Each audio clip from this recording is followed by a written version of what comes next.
Welcome to the Counselling Tutor Podcast, the must-listen-to podcast for counsellors, psychotherapists, and counselling students.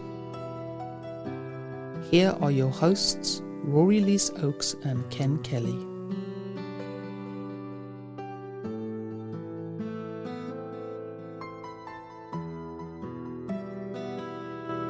Hello and welcome to the Counselling Tutor Podcast. I'm Rory and Ken is taking a well-earned break.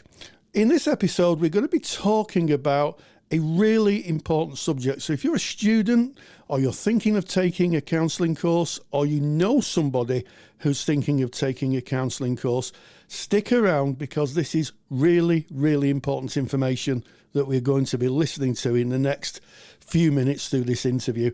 And it's generated by lots of comments in our Facebook page. And if you don't know what our Facebook page is, if you go to Facebook, put in Counselling Tutor, you'll see that we have a very vibrant Facebook page of students and qualified practitioners. And one of the comments and conversations that comes up again and again and again is training routes. And we've had so many people who've posted that they've taken a training route that hasn't led to either progression, so they can't go to the next level, or they've done a training route where they think they've qualified as a counsellor only to discover that their qualification, quite frankly, isn't worth the paper it's written on. So it's my great pleasure to welcome Derek Cunningham from CPCAB, who's going to tell us about an initiative CPCAB has brought forward, and it's a information taster. Derek, first of all, thank you for joining us. Thank you, Rory. It's a pleasure. It's been a little while since we last met to do a podcast. I've been looking forward to this. It's a great opportunity to sort of help people make an informed decision, really, and I'm sure we'll find out more about that as we explore it. But it's a pleasure to be able to talk to you today. Yeah, well, it's good to speak to you again. And I think the last time we met, we spoke about just the same thing, didn't we? About there's a plethora of courses that are offered. Some are legitimate routes to progression in counselling training, where you could do, maybe you do an introduction, then you do a certificate, then you do a diploma, and you might want to go up and top up with a degree or a master's degree. And there are some that are very tempting. They're usually totally online, so that you could go online and do them online. They're usually at quite a high level, maybe a level 4, maybe a level 5. But what happens when people get the qualifications, they discover they can't join a professional body such as NCPS or the BACP, and the employers really don't recognise those qualifications. It's a bit of a worry, isn't it, Derek? I think it is. And as you say, Rory, last time we met, we discussed the learner journey and the idea that you can start something and then get to the destination you had in mind, which is to be considered and acknowledged as a qualified and trained counsellor. But no matter how much you try to provide this information, the internet is a very, very big place. And if people go in and start looking around, the choices they have, there's just so many, as you said, a plethora of choices. How do they perhaps know the best choice to make for them? And this is really what it's about, because if we're looking at why we're all in this industry, I think I can safely speak for myself and I hope for yourself too. It's about providing the best service to the clients at the end of the day, at the destination. And to do that, we need to provide the best opportunities to learners to train as a counsellor. And hopefully, and we'll talk about the taster, hopefully this will give them the information to make an informed decision and say, okay, these are the choices. These are all the things that come flying up when I go in and say, how do I become a counsellor? Let me contrast and compare, and then let me make a decision going forward with the knowledge that I'll get to the destination I want to get to. Yes, because I think it's fair to say, and certainly we both taught, Derek, it's fair to say that most students who do counselling courses, we may see them, and the reason I'm using introduction, certificate and diploma level is because our friends in Scotland have a different qualification Yes. level. But I think broadly, introduction, certificate, and diploma, it would cover our friends in Scotland. Their qualifications, Yes. the level that is slightly different. So, most people, certainly in my case, I did an introduction course, and then I was hooked and I wanted to become a qualified therapist, and I carried on. I did a certificate, and then I did a diploma, at which point I kind of reached my goal. And it was very simple when I did it 20 odd years ago, because the internet hardly existed, and you just toddled on down to the local college and they provided the qualifications. But the world, as you say, has changed, and you just go online. And I saw the other day, very tempting, I have to say, with his tongue in his cheek, I could become a qualified counsellor in a weekend for 20 quid.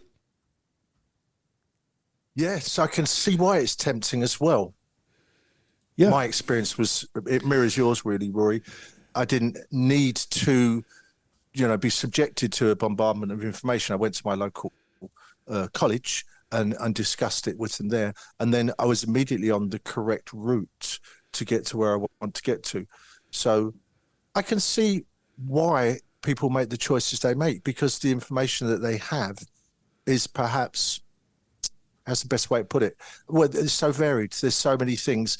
And how do they actually find out? And I think if we look at the taster, it's an opportunity to just see, what does counselling training involve? And if I want to be a trained and qualified professional counsellor, what are the steps I need to take? And that's kind of an oversimplification of it, but that is the essence of what this is designed for, to in a way, to protect the learners and equip them to work in the best possible way as a practitioner with the clients, which is what we're all focused on. Absolutely, and I'll pick that up, the ability to be able to work with clients, because it's not just a case of getting a qualification. That qualification is a, if you do up to level 4, the qualification is a passport, and that passport allows you into certain organisations, such as professional bodies, such as employment. And one of the things that people do, it's not compulsory. We don't have regulation, government regulation in this country, but the preferred path to employment would be to get your qualification or be part of an ethical body as you train, and then once you qualify, you join as a full member, and that's then seen as a basic entry into employment, I think, Derek, isn't it? But employers would look for the relevant qualification and membership of a ethical or professional body. It's an indicator that training has taken place, and I think that's very fair, because when you refer to it as a sort of a passport or a license in an unregulated industry, not just into employment, but also to sit in a room with a vulnerable human being, just the two of you in there, unmonitored, if you wish, unsupervised. And of course, supervision is a critical part of what we do as therapists, and it's something that we learn as we train. So I think that places a great deal of responsibility on all of us, yourself and myself included, to really just try and be a part of the most positive aspect of the landscape of training counsellors that we can. We can't control everything, Rory, but as individuals and as organisations, we can certainly keep a focus on them. Yes, and it's a reassurance for the general public as well, isn't it? Because the general public may not, may not be as aware as people in the profession about levelness of qualifications. They may need help. They're desperate for help. They go onto a website, they see someone's got a qualification, and if it is one of the qualifications that isn't community based, or it's purely online, and maybe I'll take the worst case scenario. You start on Friday night and you're qualified on Monday morning. There's a good chance that client isn't going to get the best possible service, and also the person who's delivering it might find themselves in some difficulty as well. I think so, because I think you hit the nail on the head there when you mentioned community based. For me, there's a difference between learning and training. There's loads of ways we can learn. We can learn online. We can learn from YouTube. There's loads of ways we can learn a lot of useful information but training in a community with feedback, with the camaraderie and the relationships you develop in a community with your peers, with your tutor, and to some extent having a rudder, if you like, to steer you along that pathway.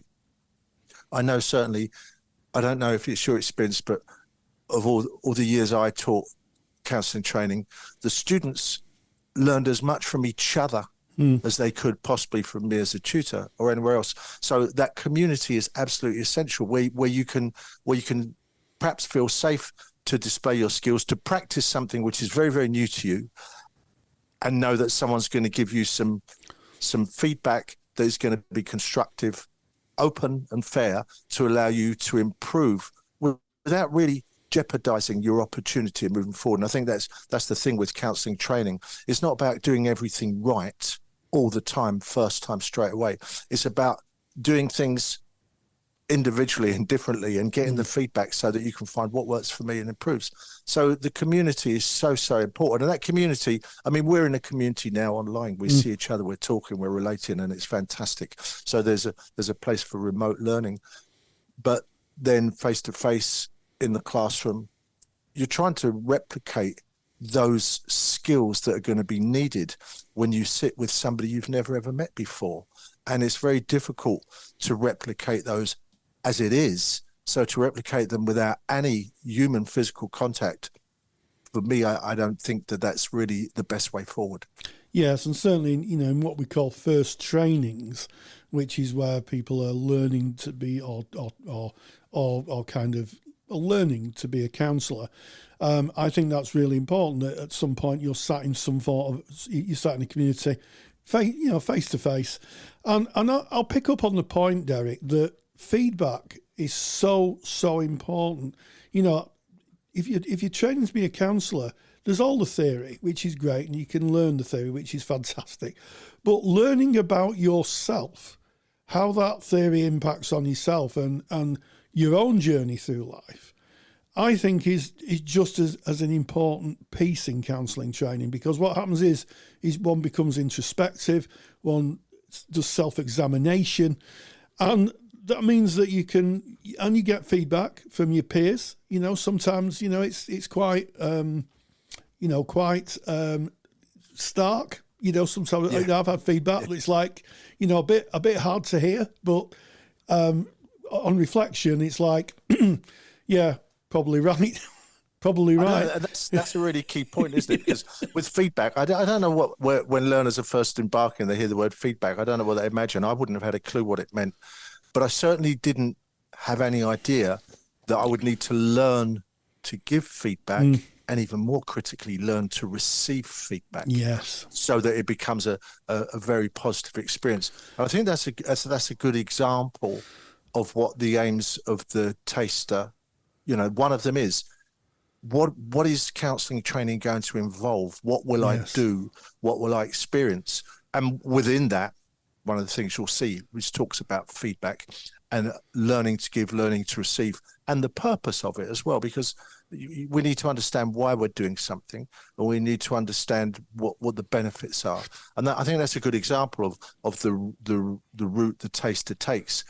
What am I going to do if I do this course? What will I be doing? Yeah. And feedback is one of the things that you'll be involved in from the very, very outset. Yes, and you mentioned the taster information. So CPCAB have produced, and I'm sure you'll tell us all about it, a information taster on what the routes are and what might be expected of someone who's embarking on counselling training, which will be recognised when you get to the end of that route. You won't have that disappointment of, well, we don't recognise this qualification, or I'm afraid you can't join our professional body because we don't recommend this qualification. So CPCAB, for those who don't know, is an awarding body. When you get your certificate, there are a number of awarding bodies, but when you get your certificate, it will have CPCAB on it, and they are quality producers of qualifications, and CPCAB have made this information taster. So tell us a little bit about that, Derek. I think what you've just mentioned, it's a step beyond, because when we talked about earlier about how do I become a counsellor, this is a step beyond. This is a taste of what that will involve.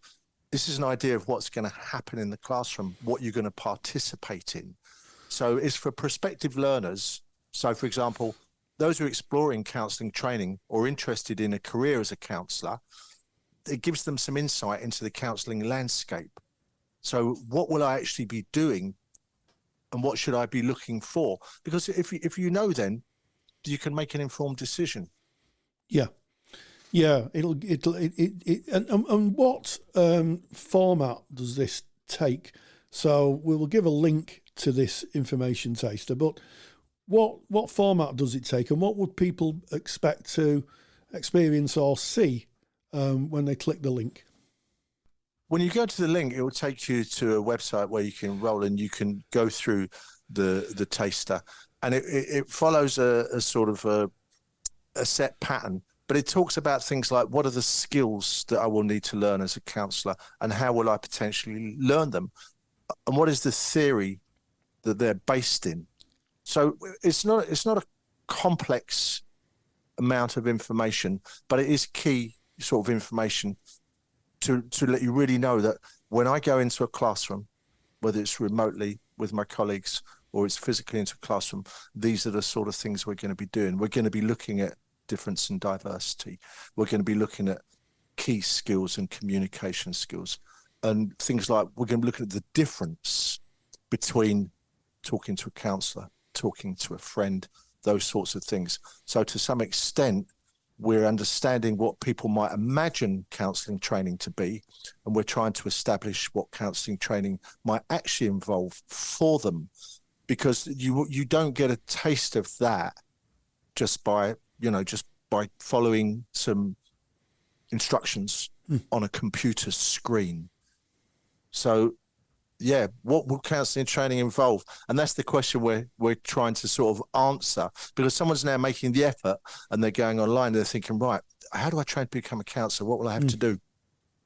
And we're aiming to make sure they have the correct information.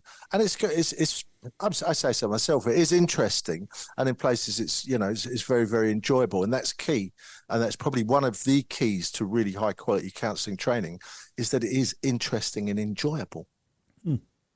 Absolutely. So people click this link, and what format is this delivered in? Is it going to be a live session, or is it going to be, what will people experience? You click the link, and then what happens from there? There's a series of videos. There's some gentleman leading it and talking. That's myself. So it's gentleman, I might be a bit of a fast stretch. And then it shows some role plays. There's an excerpt from an actual counselling session. And then there's some commentary and discussion on what's happened and what's occurred. There's information about, Carl Rogers and his thoughts and feelings around what are now known as the core conditions. But of course, he didn't call them the core conditions, but how critical they are in human communication. And it's interesting because when you do level 2 and you go into a classroom, the first thing you're starting to learn is these key communication skills, and you're learning them because you're communicating with other human beings. Yes. So that is really, really quite crucial. So if I'm going to sort of be a bit repetitive here and say, right, we need to understand, what is empathic understanding? How do we show that? How do we be congruent? And how do we offer unconditional positive regard to someone? It's no good if I just read that. I need to practice that. I need to try and work out what I'm doing, and not just what I'm doing, but how it feels when someone is also offering that to me. So hopefully people will get an idea of the sort of things that they will be able to learn that will set them on that platform to progress to the next route to get to their final point, which is to be a qualified counsellor. I think it's an excellent initiative, and I'll pick up on that point. It's not a way of doing, it's a way of being. I think that one of the things that I noticed in level 2, or sometimes we'll call that introduction level for our friends in Scotland, because they have slightly different qualifications, introduction level, is that I have had students who've come in and thought it was all about learning the theory. It's all about the theory and applying the theory. And actually, in reality, it's more about how you apply the theory to yourself in the way the relationship is carried out, certainly in person-centered therapy. And it could save, this taster could save people a lot of time, because I don't know if it's been your experience, Derek, but I've had people who've got like halfway through the class and they said, I didn't think this is what counselling was. I thought it was advice giving or coaching or 100 other kind of things. And they didn't realise, I guess, the personal investment that goes into becoming a therapist. It's not just being able to learn the theories from a textbook. It's about being able to live the values and build the relationships that provide, you know, at practice level as a counsellor, that healing facilitative function that counselling has. Well, I can really relate to that, Rory, because I know when I first started training, I imagined that what I was going to be doing was asking people questions and then giving them advice. Yes. And nothing could be further from the truth as it transpired. Yes. Now, fortunately, when I started training, I really enjoyed it. And it was a kind of a shock to the system and to my ideology that I was going to have to do all these different things. But it was something that I really enjoyed, and I continued with it. But it wasn't anywhere near what I thought it was going to be, anywhere near what I expected. So for some people, as you say, partway through, they might think, well, this isn't what I wanted to do. But the other option is, of course, that they do a lot of learning online. And then when it comes to the relational aspect, when it comes to those communication skills, they haven't been able to practice them and consider them. So the fact that it's a relational training in a community, and I know that, you know, to some extent I'm repeating myself. I've been saying this for years and years. But post-COVID, it's become an even more important message to get out there, because the educational landscape has changed.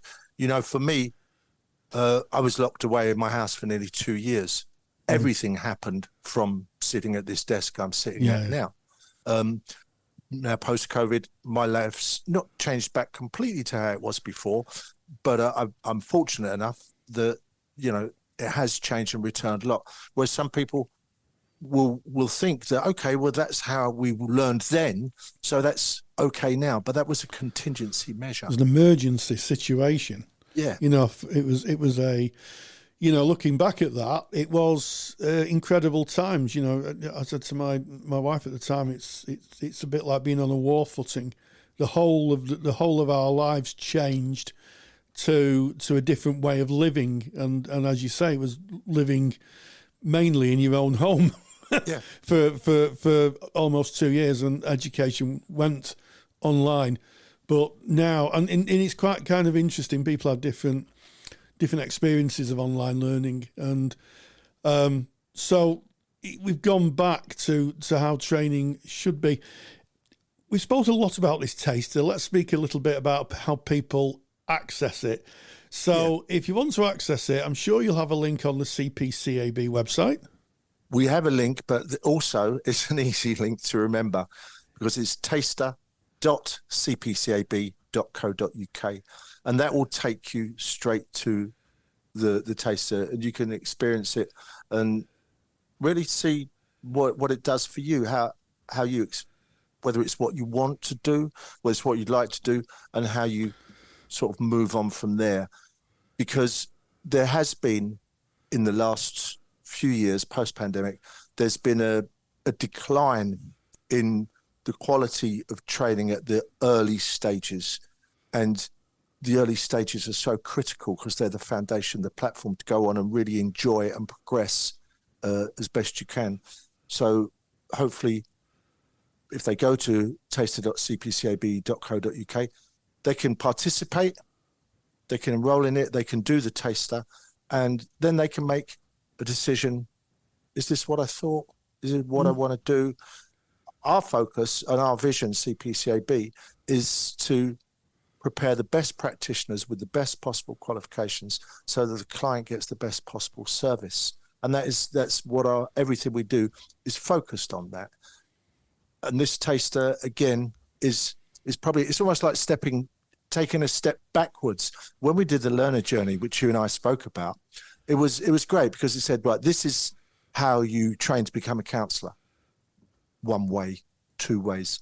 But there was never actually any information on what you do to train to become a counsellor. So in a sort of ironic way, I could say to you, Roy, right, this is what you do to train to become a counsellor. You go down that route. You're not actually trained to become a counsellor, but you don't know that because I didn't tell you at the time what you will be doing when you get on that route.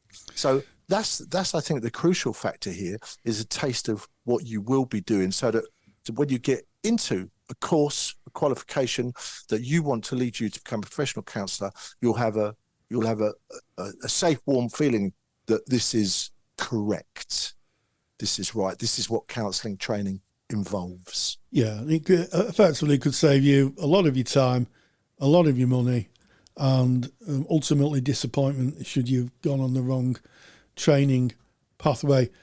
The course is free. It's free to access, and we will put the link on our website. So if you're a Counselling Tutor fan and you want to know the show notes for this podcast, if you go to counsellingtutor.com, it's a CPCAB special edition, and it goes out on December of 2023, and you'll find us in between episodes. Special editions don't have numbers, but you'll find us between episode 285 and 286. It's the one after 285 special edition. I think it's a brilliant initiative to be able to effectively give a resource for free that potential students can look at, get informed, make sure they take the right training pathways, the right decision, work out if counselling training is for them. You know, it may be that people look at it and go, not what I thought, I want to do something else, which is fine. So you're not having to pay your money out to do a course to find that out. But also, I think very crucially, that it's a training path that leads to a satisfactory result at the end, so that what we don't have is that disappointment of, printing your certificates out on a computer, which is some of these, shall we say, weekend courses ask you to do, and then find out that really it's not worth the paper and the ink that you printed it on. It's an achievement to have learned something, but actually applying for jobs, actually setting up in private practice, it's just not going to take you where you want to do. So we thank CPCAB for that, and Derek Cunningham, thank you so much for joining us. Always a pleasure, Rory, always a pleasure. And I have to totally agree with you on that last point. We're not telling people what pathway to take, but we will show them what to look out for to be able to understand they're on the correct pathway. Not for anything that we want per se, but for what they want, which is to become a well-equipped, competent, creative counsellor. And that I think is a wonderful opportunity. Certainly something I've been very, very grateful for the opportunities that I've had. Well, thank you for coming on today, and also thank you for sharing the link to that free information taster. Thank you for listening to the Counselling Tutor Podcast. Find the show notes for this episode by visiting counsellingtutor.com.